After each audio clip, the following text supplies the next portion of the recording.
My name is Marcus Webb, and I lasted 11 months in the job before I quit. I want to be honest about that up front because I think it matters. I did not finish the contract. I did not tough it out. I left 4 months before my term was up, and I drove 14 hours south without stopping. And I did not look at the tree line in my rearview mirror once the whole way down. I am telling you this so you understand that what I am about to describe is not the story of someone who conquered something or figured something out. It is the story of someone who was handed a set of rules, followed most of them, broke one of them, and decided that the salary was not worth what came after. The job was night security for a private timber research station in the interior of Alaska, roughly 60 miles from the nearest town of any size. The station was a collection of 6 buildings inside a chain-link perimeter, sitting in a cleared acre at the edge of old-growth forest that went on for a very long way in every direction. The company that owned it was doing long-term research on soil composition and tree growth rates and several other things that the orientation materials described in language designed to be accurate without being interesting. The pay was almost 3 times what I had been making doing warehouse security in Anchorage. The isolation allowance on top of base salary, a private cabin inside the perimeter, food provided, transportation to town once every 3 weeks on a scheduled supply run. I was 29 years old and I had debts, and I said yes before I finished reading the contract. The rules came on my first night. My supervisor, a man named Greer, who was leaving as I was arriving, handed me a laminated card as he was loading his last bag into his truck. He said, "These are the site protocols. Read them before you start your first patrol." He said it the way people say things they have said many times before, flat and automatic, already thinking about the drive south. I asked him if he was going to walk me through them. He looked at me for a moment. He said the rules were self-explanatory. He said if anything felt unclear, I should default to the most cautious interpretation. He shook my hand and got in his truck and drove away. And I stood in the gravel lot with the laminated card and watched his taillights disappear into the trees. I read the card under the floodlight above the main building door. There were 9 rules. The first rule said to complete the patrol circuit every 2 hours without variation in the route or timing. The circuit covered the interior of the perimeter fence, all 6 buildings, and the 4 corners of the cleared ground. Total walking time approximately 25 minutes. The rest of the 2-hour cycle was spent in the guard station, a small heated room in the main building with a desk and a monitor showing feeds from 8 exterior cameras. The second rule said to never alter the exterior lighting schedule. The floodlights around the perimeter ran from dusk to dawn on a timer. The rule said the timer was not to be adjusted under any circumstances, and that if a light failed, it was to be reported, but not repaired until daylight. The third rule said to log every sound originating from outside the perimeter fence: time, direction, duration, description, every sound. The log sheets were in a binder on the desk in the guard station. There was a new sheet for every night going back several years. I flipped through some of the older ones later that first week. Most entries were what you would expect: wind, animals, the settling sounds of the buildings in the cold. But the instruction to log every sound without exception struck me as specific in a way that the other rules did not quite match. The fourth rule said to never open the perimeter gate between the hours of 10 at night and 5 in the morning, regardless of what was seen or heard outside it. The fifth rule said to never shine a flashlight into the tree line. The sixth rule said that if the exterior cameras showed movement in the cleared ground outside the perimeter fence, I was to note the time and location in the log, but not to investigate. The seventh rule said that if I heard knocking on any exterior wall of any building, I was to note the time and location in the log, moved to the center of the guard station, and remained there until the sound stopped and an additional 30 minutes had passed. The 8th rule said to never respond to voices heard outside the perimeter. The 9th rule said that if at any point during the night I felt the strong urge to open the gate and walk into the forest, I was to immediately return to the guard station, turn on all interior lights, and call the emergency contact number on the back of the card. It said this was not a test of willpower. It said this was a medical protocol and should be treated as one. I stood under the floodlight, reading that last rule for a long time. Then I went inside and sat at the desk in the guard station and looked at the camera feeds and thought about the 14-hour drive back to Anchorage and my debts and the isolation allowance, and decided to stay at least through the first night. The first month was quiet. The forest sounds were constant but ordinary. Wind moving through old growth timber has a particular voice, low and shifting, and I learned to hear the difference between that and the sounds of animals moving at the edge of the cleared ground. Moose occasionally, smaller things more often. The cameras picked up eyes at the perimeter fence twice in the first 2 weeks, ground level, wide set, gone before I could identify the animal. I logged everything. I completed my circuits. I did not shine my flashlight into the trees. The knocking started in my 2nd month. The first time it happened, I was at the desk at about 2 a.m. 3 slow knocks on the exterior wall of the storage building at the south end of the perimeter, evenly spaced. Then nothing. I wrote the time and location in the log. I moved to the center of the guard station. I sat there for 30 minutes after the sound stopped, the way the rules said. I looked at the camera covering the south building. Nothing on the cleared ground outside it.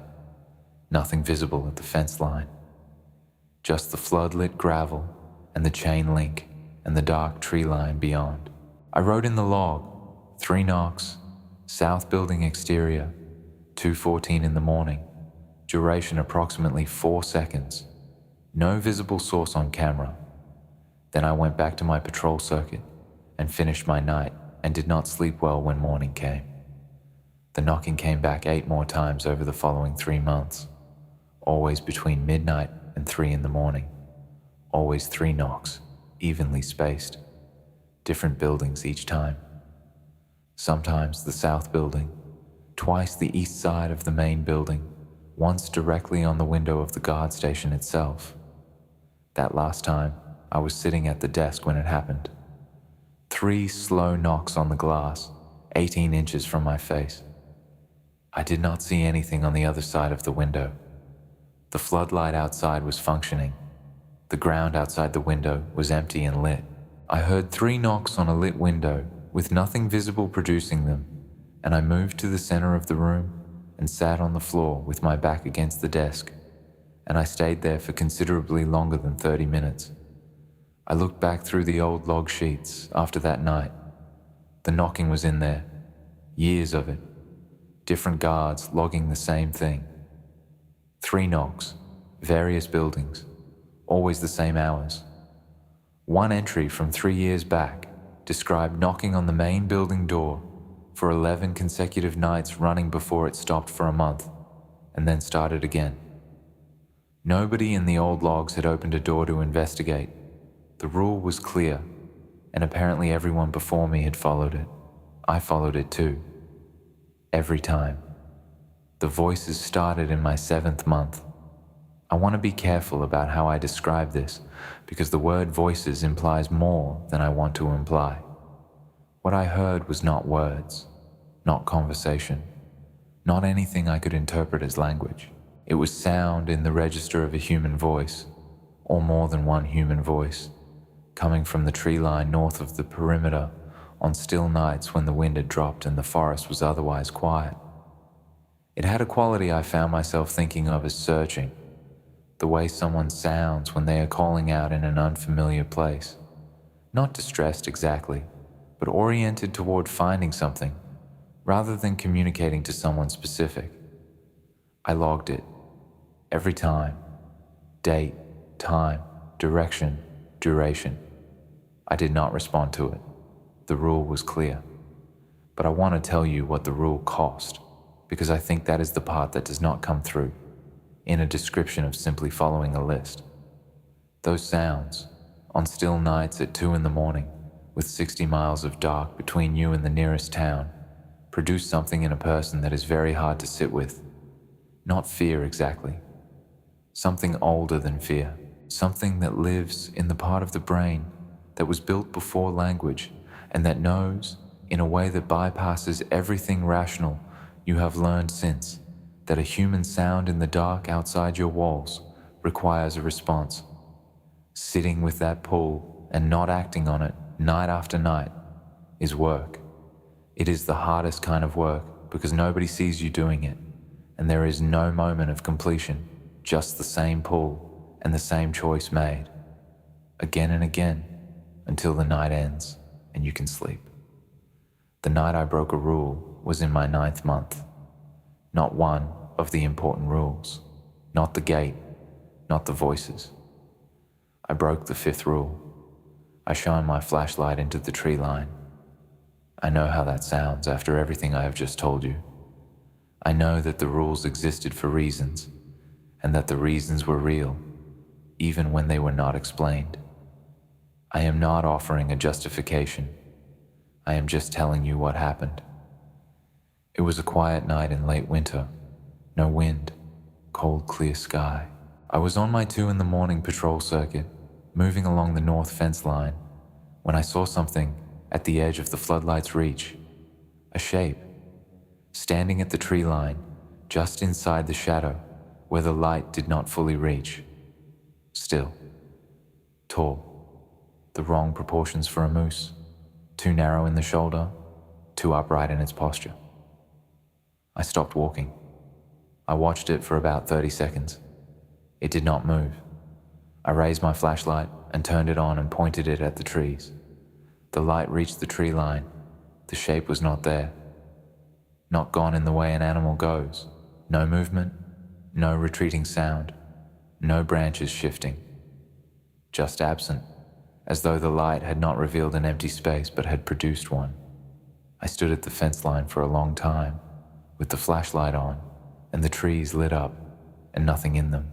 Then I finished my circuit and went back to the guard station and wrote in the log, shape observed at north tree line, used flashlight to investigate, nothing visible upon illumination. I stared at what I had written for a while.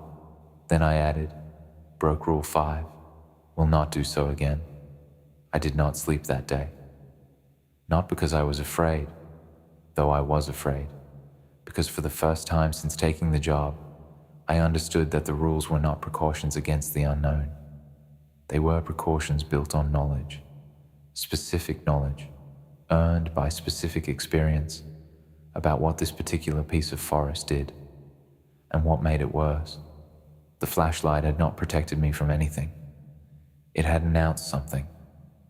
I had the feeling, sitting at the desk in the morning light, that I had introduced myself in a language I did not know I was speaking, and that whatever was at the tree line had heard me clearly.